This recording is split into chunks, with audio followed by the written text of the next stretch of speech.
গ্রামের নাম ছিল কালিন্দীপুর। চারদিকে ঘন জঙ্গল, মাঝখানে ছোট্ট একটা গ্রাম।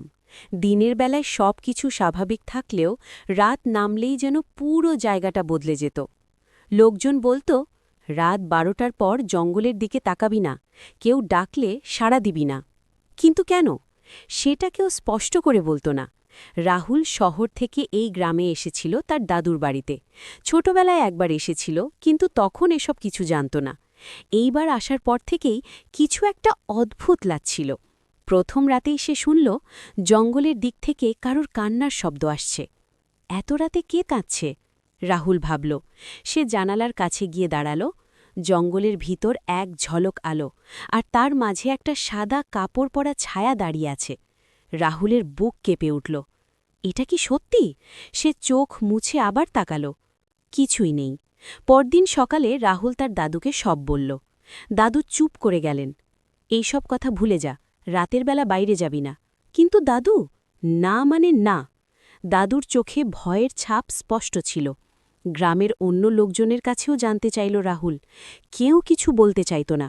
শুধু এক বৃদ্ধ বললেন, ওটা মানুষ না, ও ডাক দেয়। ডাক দেয় মানে?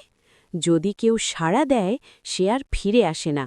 রাহুলের কিউরিওসিটি আরও বেড়ে গেল। সেদিন রাতে সে ঠিক করল, আজ সে সত্যিটা জানবেই। ঘড়িতে তখন রাত 12টা। চারদিক নিস্তব্ধ।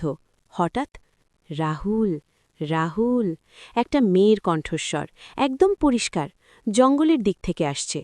রাহুলের শরীর ঠান্ডা হয়ে গেল। কে? কে তুমি? কোনো উত্তর নেই। আবার, রাহুল, এসো। এইবার কণ্ঠস্বরটা আরও কাছে। মনে হচ্ছিল যেন কেউ তাকে টানছে। রাহুল ধীরে ধীরে দরজা খুলল।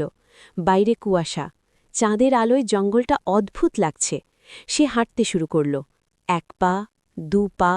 হঠাৎ পিছন থেকে দাদুর গলা, রাহুল, থাম। রাহুল ঘুরে তাকাল। দাদু দৌড়ে আসছেন। ওদিকে যাবি না। কিন্তু দাদু, ওটা তোর নাম ধরে ডাকছে, মানে ও তোকে বেছে নিয়েছে। ঠিক তখনই জঙ্গলের ভিতর থেকে সেই ছায়াটা বেরিয়ে এলো। ধীরে ধীরে। তার মুখ দেখা যাচ্ছে না, চুলগুলো সামনে ঝুলছে, কিন্তু তার চোখ দুটো লাল আগুনের মতো জ্বলছে। দাদু ফিসফিস করে বললেন, ওইটা ডাকিনি। ডাকিনি? যে নিজের শিকারকে নাম ধরে ডাকে। হঠাৎ সেই মেয়েটা হাসতে শুরু করল, একটা বিকৃত ভয়ঙ্কর হাসি। রাহুল, তুমি কেন থেমে গেলে? রাহুলের পা যেন জমে গেছে। সে নড়তে পারছে না। ধীরে ধীরে সেই ছায়াটা তার দিকে এগিয়ে আসছে। দাদু চিৎকার করলেন, চোখ বন্ধ কর, ওর দিকে তাকাবি না। রাহুল চোখ বন্ধ করল। কিছুক্ষণ সব চুপ। তারপর একটা বিকট চিৎকার। রাহুল চোখ খুলল। কিছুই নেই। না ছায়া, না শব্দ। দাদু বললেন, আজ বেঁচে গেছিস, কিন্তু ও আবার আসবে। কেন? কারণ ও তোকে বেছে নিয়েছে। রাহুলের মনে একটাই প্রশ্ন, কেন তাকে?